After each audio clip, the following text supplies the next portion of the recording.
Hello and welcome to Act 1, Scene 3 on Macbeth. This is of course one of Shakespeare's most famous scenes. It's the scene when Macbeth and Banquo meet the witches. It's a great scene to know inside out. It's very much a scene that I view as a scene in three parts. In part one of the scene, the people often forget about this part.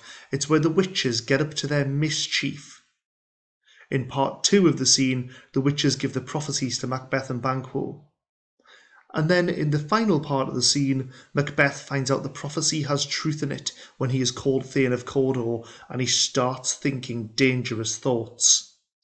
Right, what we would like you to do is to click on the YouTube link to this stage production. It's an American production and there's somehow a little bit jarring to hear Shakespeare delivered in American accents, but other than that, it's an excellent production with really terrific witches. So, pause this video, click on the link, watch the scene please. And we will pick up once you've done that. Right, you have watched the scene. Your job now is to summarise the scene in 20 words or fewer. Press pause on me now, complete that task, and then come back to me. Okay, thank you. You've done your summary task. Now let's think why this scene is important. This scene's important for three reasons. The first of these reasons we're going to explore is the power of the witches and what it reveals about them. The second reason is because it provides us with valuable insights into Macbeth's character. And the third reason's also about insights into character, but not just Macbeth, but his best friend Banquo too. Okay, let's start with the witches and the power of the witches. In the opening to the scene, the witches converse. They talk about what they've been doing. "Killing swine," says one of them, and torturing a sailor and his wife, says the other one. One of the reasons she's been torturing the sailor is because his wife refused to give her some chestnuts. So as a result, she transformed herself into a rat, followed him around the world, and tortured him and made him extremely ill. That really does kind of give us an indication of how evil the witches are. Two questions for you to think about. Why do you think Shakespeare includes such detail about the witches' activities before we meet Macbeth? What does Shakespeare want the audience to think about them? And the second one, when you've done that, write out two quotes from the witches that really show their brutality and their evil. You can go back and watch the clip up to 2 minutes 40 seconds. That might help you with that. Pause and do that task, please. Okay, we know the witches to be evil and powerful. They're also really odd, aren't they? Before Macbeth enters, it's not the first witch or the second witch or the third witch speaking, but all three of them in the same time in this chant-like thing. Let's hear it. "The weird sisters hand in hand, boasters of the sea and land, thus do go about, thrice to thine and thrice to mine, and thrice again to make up 9. Peace, the charms wound up." And then it stops, and all three of them have repeated the same lines at the same time, suggesting a magical connection. And of course it's in rhyming couplets, or it's in rhyme at least, and we've talked about the oddness of rhyme. It's also in trochaic tetrameter, which you might remember from Act 1, Scene 1 lesson, so Shakespeare's really continuing that sense of weirdness about the witches. If you want to make a note on any of those things, please do now. Press pause and then continue. Right, let's look at insights into Macbeth's character. This is the first scene in which we meet Macbeth. We've heard about him from the witches. We've heard about him in detail in the previous scene as a hero. When we first meet him, his first lines are, So foul and fair a day I have not seen." Okay, we've got another paradox there. Can a day be foul and fair at the same time? Probably not. I think maybe he's referring to the battle. The battle had been foul, but they had won, so it was fair. Or maybe he's referring to the weather. The weather is foul. It's always foul weather when the witches run around. The weather is foul, but the day is fair because they won the battle. So, we've got a paradox there with Macbeth. But most interestingly, we've got we've got an almost reverse parallel between what the witches said. Macbeth says, "So foul and fair a day I have not seen." And in Act 1, Scene 1, the witches said, "Fair is foul and foul is fair. Hover through the fog and filthy air." Right then, When we first meet Macbeth, he's repeating the language of the witches. He's speaking in parallel with the language the witches actually used, immediately connecting him with something evil. Perhaps he's already under the witches' power. Perhaps he's already got evil within him. Perhaps it's something to do with Lady Macbeth. Perhaps the fact that he starts with foul before fair might actually foreshadow the fact that he's more evil than everyone put together. Loads of interesting ideas we could explore there. And then Macbeth meets the witches. Macbeth and Banquo meet the witches. And I think one of the most interesting things about this is Macbeth's language. He uses what are called imperatives. Imperatives are commands. The way you can tell something is a command is often by the first word. If it's a verb to open a sentence, it's often a command. It's often what we call an imperative verb, a command verb. And let's look at A. Speak if you can. What are you? He commands them. And then in B. Stay, you imperfect speakers. Tell me more. He commands them. And then C. Speak, I charge you. The witches don't always respond, particularly in B. Stay, you imperfect speakers. Tell me more. The witches vanish. Macbeth attempts to have some form of power and command over them, but they're not listening, maybe suggesting there are limitations of Macbeth's power already. Now, I want you to remember this, because when Macbeth revisits the witches in Act 4, Scene 1, he's going to use a similarly commanding, imperative language with them there too. And again, he's not going to get what he wants from it. Perhaps Shakespeare's commenting on how futile or pointless it is for us to try and command these evil spirits. They are just too powerful. You might want to pause here and make some notes. Okay, let's move on and look at asides. Asides happen when there are characters on stage, but one character speaks aside to the audience. It may be an aside because he might literally move to the side of the stage to deliver this to the audience. So he's speaking directly to the audience, but the other characters can't hear him. Macbeth, in his first aside, says, Glamis and Thane of Cawdor, the greatest is behind.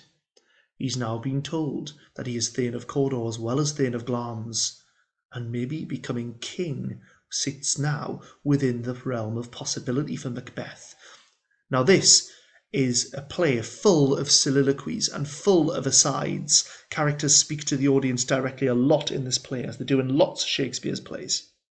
But this is the very first aside or soliloquy in the play, the very first one, and what it reveals immediately about Macbeth is his ambition.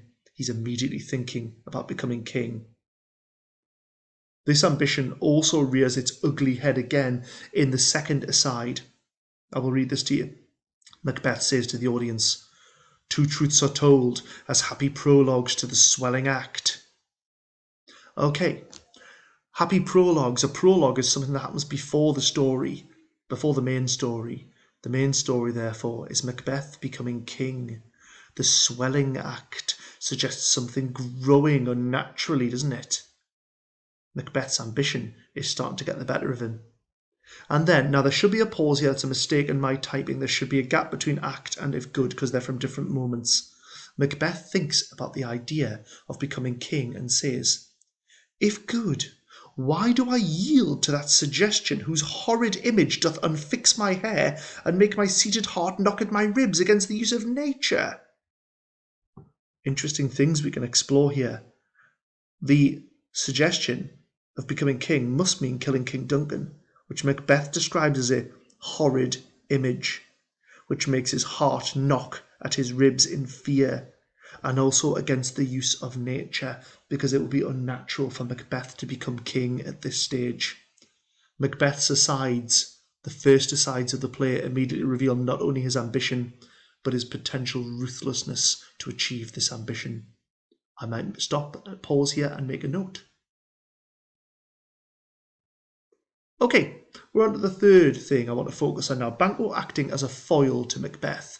A foil is a character in a work who, by contrast, serves to stress and highlight the distinctive temperament of the protagonist. So, similarities between Macbeth and Banquo. I want you now to go to your sheet, please, and I want you to write down the similarities and differences between Macbeth and Banquo. When you're done, Press pause, please. When you're done, press play here and we'll continue. Right, let's explore how Banquo acts as a foil to Macbeth then. Well, firstly, he mocks the witches' appearances. He says, "What are these, so withered and so wild in their attire, that look not like the inhabitants of the earth, and yet are on it? Live you, or are you aught that man may question?" His questions suggest a sense of bafflement. He's puzzled, he's curious, but I also get the sense he's laughing at the witches and not taking them seriously. He says, "You seem to understand me," by each at once her chappy finger laying upon her skinny lips, and then is clearly mocking them when he says, "You should be women, and yet your beards forbid me to interpret that you are so." Banquo laughs bluntly at the witches here, and that's in stark contrast to Macbeth, who takes them very seriously from the outset. Banquo also questions the reality of the witches. He says, after they've left, he says, "Were such things here as we do speak about?" Meaning, did that really happen? And then he asks, "Or have we eaten on the insane root that takes the reason prisoner? Have they eaten something that's made them imagine something? It's a magic mushroom kind of hallucinogenic effect, I think, really." Banquo is not taking this whole thing seriously. Macbeth rarely questions them. Banquo's speech is full of question marks, confusion, mistrust. Macbeth's speech is much more certain and direct.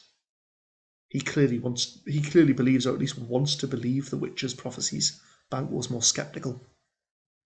When Macbeth is announced Thane of Cawdor, before he speaks, Banquo jumps in straight away and says, "What? Can the devil speak true?"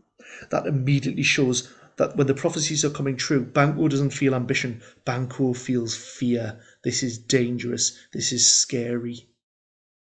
That's immediately in contrast to Macbeth, who's thinking of ambition. He's thinking about how to follow his dream and become king. Banquo is much more cautious.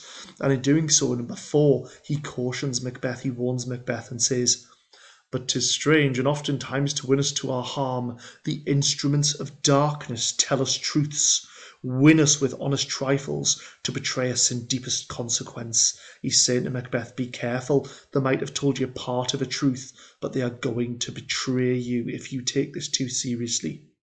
Banquo, first of all, laughs at the witches when Macbeth takes them seriously. Then when he finds out there's some truth in what they said, he views this entirely as a negative at this stage, unlike Macbeth, who just views things purely from an ambitious point of view. Banquo is clearly being set up as a foil to Macbeth by being a better man than he is, a more noble, honourable man. Now, you may know this from your lessons, but you might not. Banquo, if you were to go far back in time and find Banquo, you would find he'd be in the House of Stuart in Scotland. And if you were to trace Banquo's ancestors down through the family trees for hundreds and hundreds of years, you would find King James I, the King of England when Shakespeare is writing this play. Banquo is a direct descendant of King James I. So maybe he's not just saying Banquo is wise and Banquo understands the nature of witches. Maybe he's saying to King James I, "You're wise too. We should listen to you." You might want to pause and make some notes about that. Okay, 2 final things I want you to do today. We have covered a lot today, haven't we? What are the 3 things you most want to remember about this scene? Pause and write down your 3 best things you want to remember. Then come back to me. Okay, your final thing for today is to click on Mr. Salas, who's really good, and in this video he talks about how far do the witches influence Macbeth's decision to commit regicide by killing King Duncan. Is it the witches' fault? Or is it Macbeth's fault? Mr. Salas is always clever, always interesting. If you're after grades 7 to 9, you should really be looking at people like Mr. Salas for further advice.